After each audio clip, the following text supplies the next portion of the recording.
क्या आपको सिर्फ स्टॉक मार्केट के नुकसानात के बारे में पता है?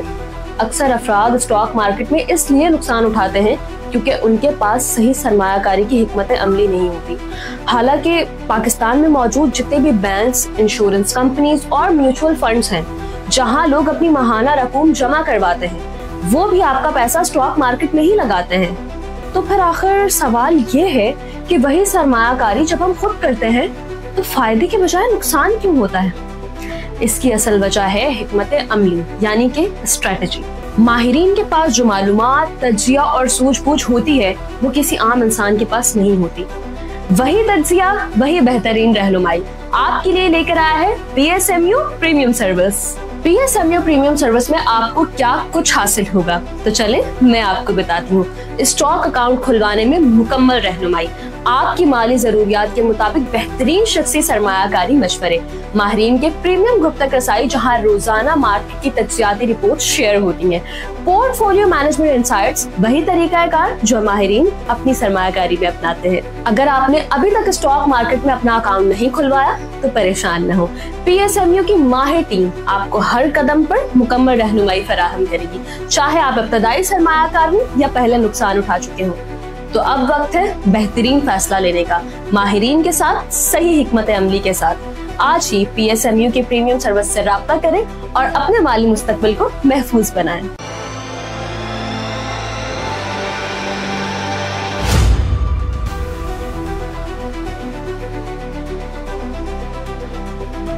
अस्सलाम वालेकुम, मैं हूं नादिया अनवर और आप देख रहे हैं the inside of stock market.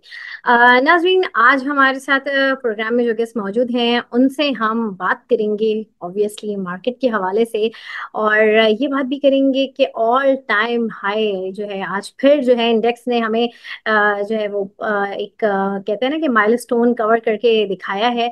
जी हाँ, 154 यानी 1,54,000 से भी जो है ऊपर जो है इंडेक्स ने जो है हमारा एक हिस्टोरिकल हाई मारा है।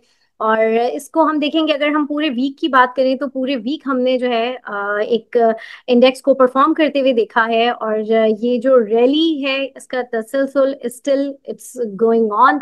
और ये कहाँ पर जाएगा, और जो है मैं तो ये सोच रही हूँ कि इस वक्त जो हम इंतजार कर रहे हैं करेक्शन का, कि जो है अब आएगी करेक्शन 2,000 पॉइंट की, 4,000 पॉइंट्स की, या क्या पता 8,000 पॉइंट्स की, लेकिन करेक्शन नहीं आ रही है। और जो है इंडेक्स अपनी जो कहते हैं ना मार्केट अपनी रैली बना रहा है, इंडेक्स एक हिस्टोरिकल हाई रोजाना बना रहा है। इसके ऊपर हम बात करेंगे, और इसके अलावा जो है दूसरी बहुत सारी चीजें हैं, हम सेक्टर वाइज बात करेंगे कि इस वक्त का जो हमारा करंट सिनेरियो है, जो कि एक बहुत ही अफसोसनाक सिनेरियो चल रहा है फ्लड्स का, उसमें क्या आगे जो है वर्किंग होगी और क्या इम्पैक्ट जो है वो मार्केट पे आ सकता है। और साथ ही साथ जो है सेक्टर वाइज भी हम बात करेंगे, मुख्तलिफ सेक्टर्स के ऊपर भी डिस्कशन करेंगे। और ये सारी डिस्कशन शुरू करने से पहले मैं आप लोगों से यही कहूंगी कि जो है आप हमारे चैनल को लाइक करें, सब्सक्राइब करें और साथ में बेल आइकन को भी हिट करें, ताकि कोई भी इंफॉर्मेटिव सेशन जो है वो आपसे मिस ना हो। और इसके अलावा आप इसको शेयर करें ताकि लोगों को इन्वेस्टमेंट की और साथ ही साथ फाइनेंशियल मार्केट की अवेयरनेस हो। नाज़रीन, आज हमारे साथ जो गेस्ट मौजूद हैं, जी हाँ, he is the CEO of Kifaya investments, और जो है मैं बात कर रही हूँ फैसल हफीज साहब की। जी हाँ, और उनसे हम जानते हैं मार्केट का हाल। तो चलें जी, लेट्स वेलकम हिम। अस्सलाम वालेकुम सर। अस्सलाम वालेकुम जी, शुक्रिया इनवाइट करने का। और बड़ा अच्छा लगा आपके प्रोग्राम में आके। Thank you so much sir, and thank you for your time and welcome to the session. Sir, सबसे पहले तो जो है इंडेक्स के ऊपर हम बात करते हैं कि आज हमने देखा कि एक और एक जो है हिस्टोरिकल हाई 1,54,000 से भी ऊपर का जो है हाई, हिस्टोरिकल हाई जो है वो क्रिएट किया है। और इसके साथ जो है मार्केट ने भी जो है अच्छी परफॉर्मेंस दी, कोई 1,500 पॉइंट यानी 1,600 प्लस मार्केट जो है वो प्लस पे क्लोज हुई है। कैसा देख रहे हैं मार्केट को, क्या लग रहा है, इस रैली को क्या कहेंगे कि ये तसलसल अब दोबारा से शुरू हो गया है, या फिर हम थोड़ा सा ठहरें, करेक्शन का इंतजार करें, क्या कहेंगे आप? अच्छा, मेरा अगर हम देखें तो दो तरह से, दो लेयर पे जवाब होगा। हम्म। पहला ये है कि इंडेक्स किस तरह चल रहा है, और दूसरा ये कि लोगों को फायदा कैसे हो सकता है या कैसे वो अपना स्ट्रेटेजाइज करें इस वक्त। बिल्कुल। अगर हम अगर हम यू देखें कि आज की इंडेक्स की मूवमेंट ही देख लें, तो आज जो था मेजर मूवमेंट थी लार्ज साइज चीजों में, यानी कि Pakistan petroleum, hub power, lucky cement. अगर हम स्टॉक एक्सचेंज में शरिया कंप्लाइंट आइटम्स देखें, तो वो जो KMI 30 इंडेक्स है वो हम्म। आज काफी प्लस था। KC 100 इंडेक्स पे थोड़ा सा प्रेशर था। वो भी प्लस था। जैसे आपने 154,000 कहा, लेकिन KMI जो था KMI 30, वो हापा और लकी सीमेंट और PPL की वजह से सिग्निफिकेंटली प्लस था। तकरीबन 1.7% या 1.8% के करीब प्लस हो गया था एक टाइम पे। हम्म। तो मेन जो चीजें जो मार्केट में अब चेंज हो गई है ना, वो हो गई है इन्वेस्टर की डेप्थ। और डेप्थ का मतलब कि पहले जैसे इन्वेस्टर सोचता था कि मैं अनकंसोलिडेटेड अर्निंग पे काम करूंगा, जितनी जितनी मेन कंपनी की अर्निंग होगी उसी पे हम लोग प्राइस प्राइस अर्निंग और ये सब कैलकुलेट करेंगे और उसी के।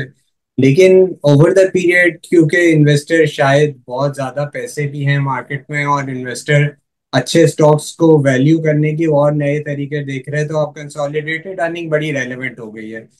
तो अब कुछ टाइम पहले हब पावर को प्रेशर फील हो रहा था, हब पावर में प्रेशर था कि उसकी उसका जो हब का प्लांट है उसको बंद कर रहे थे। हम्म। तो वो बंद करने की वजह से अर्निंग पे प्रेशर था। और फिर जो है वो अब उसकी BYD आई और वो सब। ऑल्दो उसको अभी बुक्स में, मेन बुक्स में, कंपनी के बुक्स में आने में बहुत टाइम लगेगा।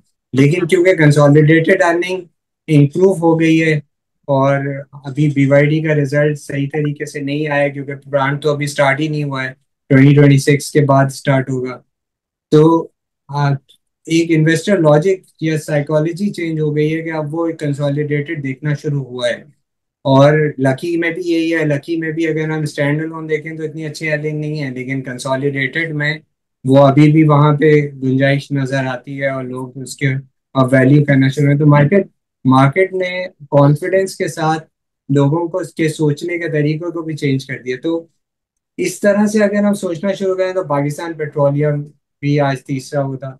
तो अगर हम यूं देखें तो मार्केट अभी भी एक्सपेंसिव नहीं हुई है, क्योंकि अगर आप जो है वो मेन आइटम्स में अभी भी जगह देखें तो काफी जगह मौजूद है। अब लोगों का बेनिफिट कैसे हो सकता है, ये जो सेकंड पार्ट की हम बात कर रहे थे कि हम्म। क्या वो भी मेन आइटम्स में आए या फिर साइड आइटम्स में। प्रॉब्लम ये है कि साइड आइटम्स में बहुत सारी चीजें बहुत गलत चल रही हैं। आज सुबह हम देख रहे थे अल शहीर का। हम लोग अपनी जब कभी भी एनालिसिस करते थे, तो हम कहते थे कि यार कभी भी किसी ऐसी कंपनी में ना जाएं जिसके अंदर क्वालिफाइड ओपिनियन हो ऑडिटर का। और अल शहीर के अंदर क्वालिफाइड ओपिनियन के भी एक टॉप पे एक ओपिनियन होता है जिसको कहते हैं आ, कोई ओपिनियन नहीं देना। यानी कि उसने ओपिनियन ही एक्सप्रेस नहीं किया अल-शहीर में ऑडिटर ने। और उसकी वजह कही है, उन्होंने कहा लोन्स का मसला है, PSX की नॉन कम्प्लाइंसेस है, लेकिन शेयर चला है। इस तरह की चीजों से बचना चाहिए। ऑल्दो वहां पे ऑप्टिमिज्म ज्यादा है कि यार इतनी इतनी बुरे खराब कंपनी से बहुत अच्छी कुछ हो जाएगी, तो प्राइस में बहुत एडवांटेज मिल जाएगा। लेकिन आम आदमी इस बात के रिस्क को भी समझे कि इतना बड़ा टर्न अराउंड हो भी सकता है कि नहीं हो सकता। तो बहुत सारी चीजें आम लोगों को ये देखने की जरूरत है कि हर कंपनी अच्छी नहीं है, हर कंपनी चलने वाली अच्छी नहीं है, और इस वक्त खराब कंपनियों में फंसना बहुत गलत होगा, क्योंकि बहुत हैवी मार्केट है। अच्छी कंपनीज मौजूद हैं, अभी भी उनमें गुंजाइश है, हम्म। लेकिन खराब कंपनीज भी मौजूद हैं साथ साथ, और वो फंस सकते हैं बुरी तरीके से। तो अपना असेसमेंट करें, खासकर अर्निंग्स को देख के चलें। अर्निंग्स होनी चाहिए कंपनी में। सही। कुछ अरसे पहले एक काफी अच्छे, हम तो क्या एक्सपर्ट होंगे, एक एक्सपर्ट से बात हुई मेरी, और उन्होंने बड़ी अच्छी लॉजिक बोली। उन्होंने कहा यार जिस कंपनी में अर्निंग है ना, उधर काम करो, और जिसमें नहीं है अभी उसकी बाद में देखेंगे। जब अर्निंग आ जाएगी उसकी, उसके बाद देखेंगे कि क्या काम करना है, उसमें क्या उसकी अर्निंग जस्टिफाई हो रही है कि नहीं। तो ठीक है, इंडेक्स में देख के काम किया जा सकता है इस वक्त भी। सही, बिल्कुल बहुत अच्छी आपने ये बात बताई कि अर्निंग्स को जो है हमें फोकस करना चाहिए बिल्कुल किसी भी कंपनी में काम करते वक्त। और सर अब जैसे आपने कंपनीज की बात की, थोड़ा सा सेक्टर वाइज भी हम आ जाते हैं। सर्कुलर डेट की बात करते हैं, ऑयल एंड गैस सेक्टर जो है काफी टाइम से जो है इसमें लोग काम कर रहे हैं, लेकिन कहीं ना कहीं लोगों को इंतजार है सर्कुलर डेट का। एक डेट अनाउंस हुई, देन उसके बाद वो डिले हुआ कि जी अभी 10 15 20 दिन बाद कुछ उसमें होगा, वो भी टेन्योर गुजर गया। अब क्या है, अब ये इसमें मजीद कितना टाइम लगेगा और ये डिले होने की क्या वजह है?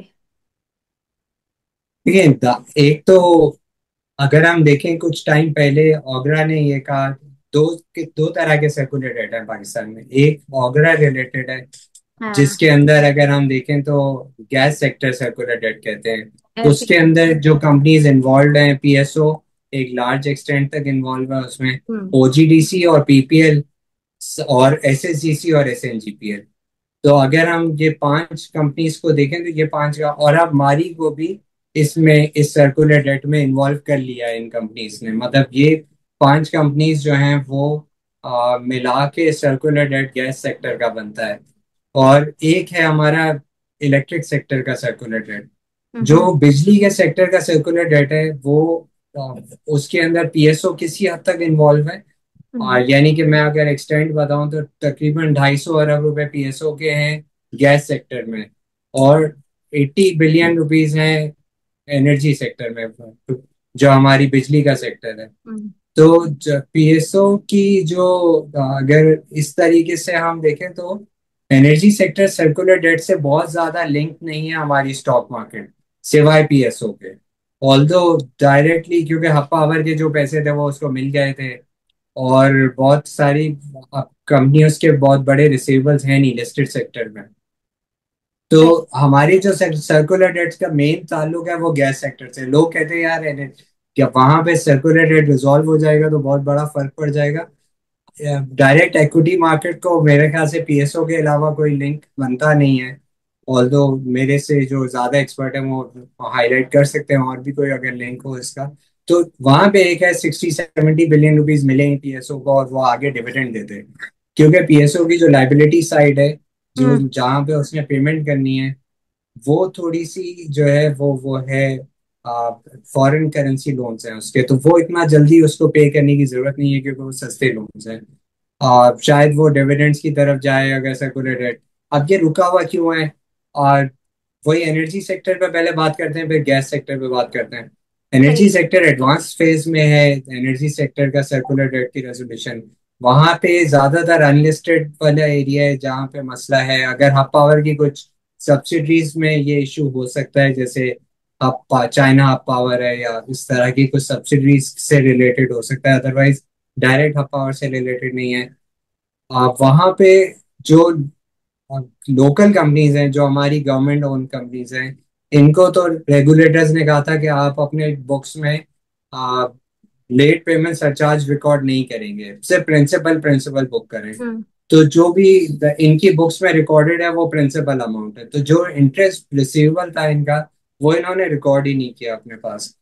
जबकि चाइनीज जो आईपीपीज हैं, हम्म। उन्होंने अपने पास शायद रिकॉर्ड किया हुआ है। क्योंकि हमारी जो लिस्टेड कंपनीज है, इन्होंने तो रिसीव इनकम ही बुक नहीं की है सरचार्ज की। तो जब गवर्नमेंट ने इनको कहा कि आप अपना वेव कर दें, तो उन्होंने वेव कर दिया, क्योंकि वो तो एक मेमोरेंडम एंट्री थी। अकाउंटिंग में बुक्स में तो है ही नहीं, इनकम तो है ही नहीं उसकी। तो सही। इनको तो प्रिंसिपल में मिल जाए इनके लिए बहुत है। लेकिन जो चाइनीज कंपनीज है वहां पे मसला है। वो कह रहे हैं कि हम लोग क्यों अपना वेव करें लेट पेमेंट सरचार्ज। अगर यहाँ पे अगर हम देखें लेट पेमेंट सरचार्ज की वेवर की नहीं होती है, तो आगे चीजें प्रोसीड करना मुश्किल है, क्योंकि फिर एट पार एक एट पार डील नहीं होगी। तो इसमें देखते हैं आगे क्या होता है। हमारा जो सेकंड है जो सारा लोकल है वो है गैस सेक्टर। गैस हाँ। सेक्टर में आपको पता है ओजीडीसी और पीपीएल पैसे कमाते हैं और एसएनजीपी और एसएसजीसी को दे देते हैं। तो ये और फिर कुछ जो है वो पीएसओ के पास भी जब पैसे होते थे तो वो भी एसएनजीपी को दे देता था। लेकिन अब क्योंकि वो उसी को सर्कुलर डेट कहते थे, और एसएनजीपी एसएसजीसी के पैसे इसलिए नहीं होते क्योंकि वो आगे जो सस्ता गैस बेचते हैं हम्म। उसके पैसे उसको गवर्नमेंट से लेने होते हैं।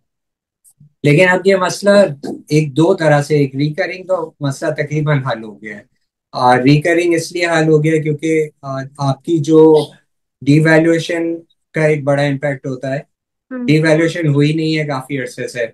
दूसरा, आपकी जो ज्यादातर आरएलएनजी की इंपोर्ट है वो होती है आपकी ब्रेंट क्रूड की प्राइस के एक खास परसेंटेज पे। ब्रेंट क्रूड आरएलएनजी की इंपोर्ट अभी सस्ती हो रही है क्योंकि ब्रेंट क्रूड सस्ता हुआ है। तो इसलिए अब ये मसला सरफेस कर नहीं रहा। लेकिन ये मसला सरफेस करेगा जैसे ही ब्रेंट क्रूड बढ़ेगा, या फिर होगा, आ, या फिर हमारी डिवैल्यूएशन होगी। तो अभी कॉशियसली ठीक हो गई है चीजें। हम्म। और देखें आगे, अल्लाह ना करे इन दोनों में से कुछ हो, यानी कि ब्रेंट क्रूड दोबारा अगर $70 प्लस जाता है तो दोबारा से सर्कुलर डेट कुछ ना कुछ गैस सेक्टर में दोबारा एक्यूमुलेट होना शुरू हो जाएगा। तो उसकी रेजोल्यूशन गवर्नमेंट ने ओवर द पीरियड अभी तक प्रपोज की है, वो वन ऑफ सेटलमेंट नहीं है। उन्होंने कहा है कि 5 साल में करेंगे, 5 साल तक ओजीडीसी पीपीएल में कैश आ जाएगा, उन वो डिविडेंड्स देंगे और डिविडेंड्स दे के गवर्नमेंट एसएससीसी एसएनजीपी का बिल पे कर देगी। और वो बिल पे करेगी तो आगे ऐसे पीएसओ को पे कर देंगे। तो इस तरह से रिजॉल्व होता चला जाएगा ये सर्कुलर डेट। लेकिन उसके लिए गवर्नमेंट ने एक ग्रेजुअल अप्रोच ली है।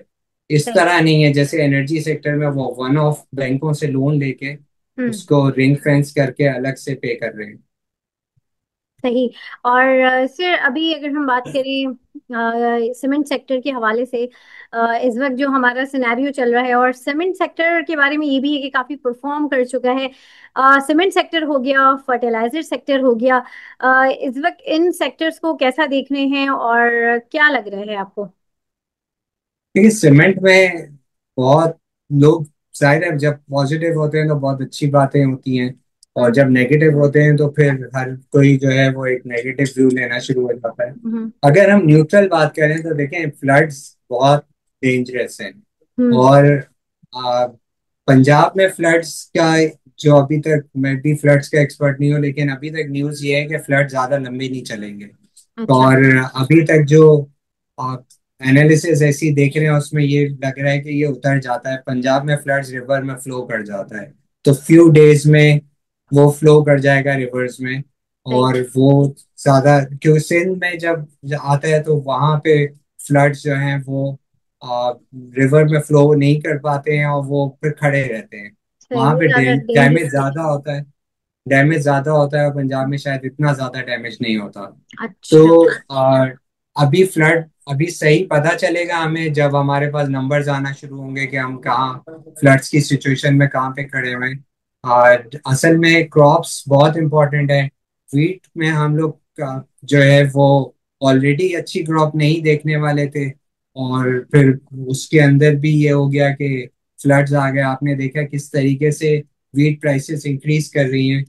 अगर हम देखें तो लास्ट 1 मंथ में वीट प्राइस 22% इंक्रीज कर चुकी है। और अगर हम 22%, sorry, same period last year से अगर कंपेयर करें तो वीट हम्म। प्राइस 22% इंक्रीज कर चुकी है। और अगर हम सिर्फ 1 मंथ से कंपेयर करें तो 56% हाई हो चुकी है। तो ये बहुत सिग्निफिकेंट नंबर है। अगर हम एसपीआई आज का देखें तो 5% प्लस है। तो अभी एक, और इसका फिर आपको पता है इफेक्ट लेबर पे भी होता है, रोटी पे भी होता है। और बहुत सारी, पाकिस्तान में वीट और फ्यूल दो चीजें हैं जिससे और बहुत सारी चीजें ड्राइव होती हैं। हम्म। तो वीट बहुत सिग्निफिकेंट मैटर करती है, और इसकी प्राइस बढ़ना अच्छी चीज नहीं है। अब स्टेट बैंक देखते हैं वो इसको किस तरह लेता है, इन्फ्लेशन के नंबर्स पे क्या इम्पैक्ट सोचता है स्टेट बैंक। और उसी पे डिपेंड करेगा कि फिर इंटरेस्ट रेट कट आता है कि नहीं। उसी पे डिपेंड करेगा कि ये जो डिमांड का इंक्रीज हुआ है ये कितना सस्टेनेबल है। सीमेंट के डिस्पैचेस बहुत अच्छे हैं लास्ट 2 मंथ से। और अब उसकी ये फ्लड्स के बाद की रिकवरी, खासकर साउथ में तो बहुत अच्छे हैं, और साउथ में कोई ऐसा फर्क भी नहीं पड़ा है। साउथ में ही मेजर गेनर है इस वक्त। तो सीमेंट कंपनीज जो है वो किस तरह रहती हैं, क्योंकि काफी इनका इफेक्ट होता है इंटरेस्ट रेट से। सही। और सर आखिर में मैं ये चाहूंगी कि थोड़ा सा बैंकिंग सेक्टर के हवाले से भी बात करें, क्योंकि इस रैली में जो सबसे प्रोमिनेंट सेक्टर रहा है वो हमारा बैंकिंग सेक्टर रहा है। वो स्टिल स्टिल और जो है बड़ा अच्छा एक उसका आउटकम हमने देखा। तो अभी और फर्दर कैसा देख रहे हैं इस सेक्टर को, थोड़ा सा इसके हवाले से बताएं। अच्छा, बैंकिंग सेक्टर से कॉशियस रहना चाहिए, बहुत ज्यादा कॉशियस रहना चाहिए। अच्छा। बैंकिंग सेक्टर बैंकिंग सेक्टर ने एक जो, देखिए बैंकिंग सेक्टर की पॉजिटिविटी क्या है। बैंकिंग सेक्टर का सबसे बड़ा कस्टमर है गवर्नमेंट ऑफ पाकिस्तान। हम्म। अगर आपके किसी कस्टमर के हालात बेहतर हों तो आपके हालात भी बेहतर होते हैं। तो क्योंकि गवर्नमेंट के हालात बेहतर हो रहे हैं तो बैंकिंग सेक्टर के हालात भी बेहतर हो रहे हैं। हम्म। और इसकी सबसे बड़ी एग्जांपल है खुद यूबीएल।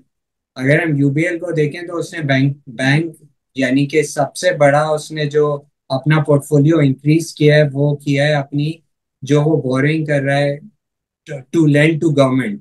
तो उसने स्टेट बैंक से बोरो कर रहा है और वो गवर्नमेंट को लेंड कर रहा है, और बहुत सिग्निफिकेंट क्वांटिटी उसने अपनी बढ़ा ली है।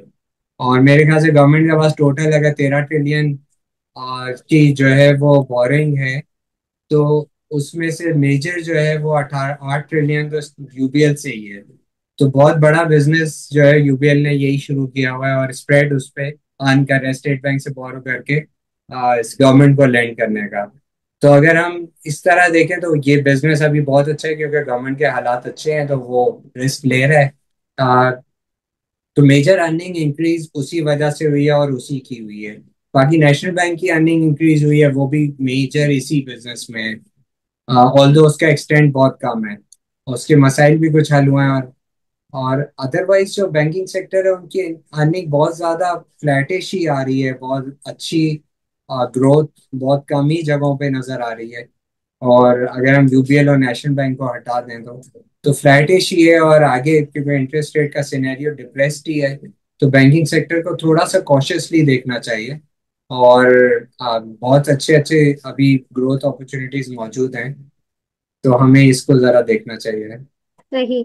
और सर आखिर में ये मुझे बताएं कि अब मार्केट आपको कैसी लग रही है कमिंग वीक में। मंडे को किस तरह से देख रहे हैं मार्केट को, कमिंग वीक में क्या लग रहा है मार्केट। और जो अभी आपने कहा कि कौन से जो है जो सेक्टर्स हैं जो अभी आपने कहा कि जिनमें है पोटेंशियल, उनको देखना चाहिए। थोड़ा सा बैंकिंग से कौन कॉशियस रहना चाहिए, थोड़ा सा मैं चाहूंगी आप इसके हवाले से हमें बताएं। देखिए, वैल्यू स्टॉक्स काफी जगहों पे मौजूद हैं, और वैल्यू स्टॉक्स में जो अर्निंग वाला रूल है वो अगर फॉलो करें तो अभी भी बाइंग हो सकती है। और ये बात भी अपनी फैक्ट है कि कहीं ना कहीं करेक्शन आनी है। नॉर्मल बिहेवियर September 15 को, क्योंकि मॉनेटरी पॉलिसी आनी है, नॉर्मल बिहेवियर ये है कि इन्वेस्टर कुछ टाइम तक साइडलाइन होने की एक्सपेक्टेशन है। तो हम्म। अभी अगर हम नेक्स्ट वीक देखें तो September 15 अभी भी दूर है, लेकिन फिर September 15 आने में ज्यादा टाइम नहीं है, 2 वीक्स बाद ही। तो थोड़ा सा साइड फेज हो जाएंगे लोग, और देखेंगे कि स्टेट बैंक कैसे रिएक्ट करता है फ्लड सिचुएशन पे और सारी सिचुएशन पे, क्योंकि ऑप्टिमिज्म 1% का कट का तो है। तो अभी 1% कट तो शायद एक्सपेक्ट कर ही रहा है हर कोई। और ये चीजें देख देख के जो है वो सिर्फ अर्निंग्स की तरफ जाएं और अर्निंग्स के अलावा ना जाएं। और बस बाकी जो है वो मार्केट मेच्योरिटी की वजह से कुछ रीएडजस्टमेंट्स भी कर ली है चीज़ों में। आपको एक इंटरेस्टिंग एग्जांपल दूं, पहले बहुत अरसे तक क्लोज एंड फंड्स जो हैं वो डिस्काउंट पे होते थे। तो हमारी सबसे बड़ी एग्जांपल डॉलमेन सिटी रीट है। अगर आप देखें तो डॉलमेन सिटी रीट ने का नैव से डिस्काउंट ही खत्म हो गया है, जितनी नैव है वही उसकी प्राइस हो गई है। तो ऑप्टिमिज्म तो बहुत ज्यादा हो गया मार्केट में, और क्लोज एंड फंड में डिस्काउंट्स खत्म हो गए हैं, तो इससे आप देखें तो प्राइस काफी एक्सपेंसिव हो गई है, तो कॉशियसली जाना चाहिए मार्केट में। अर्निंग्स में थोड़ी गुंजाइश हो तो जाना चाहिए। सही, बिल्कुल। बहुत शुक्रिया सर फैसल आपका। और जो है होपफुली ये डिस्कशन जो है बहुत आप लोगों के लिए आपकी नॉलेज में जो है ज़रूर इजाफा किया होगा इस डिस्कशन ने। और नाज़रीन यहाँ पे मैं लूँगी इजाज़त, इंशाल्लाह आप लोगों से फिर मुलाकात होगी, तब तक के लिए अल्लाह हाफिज।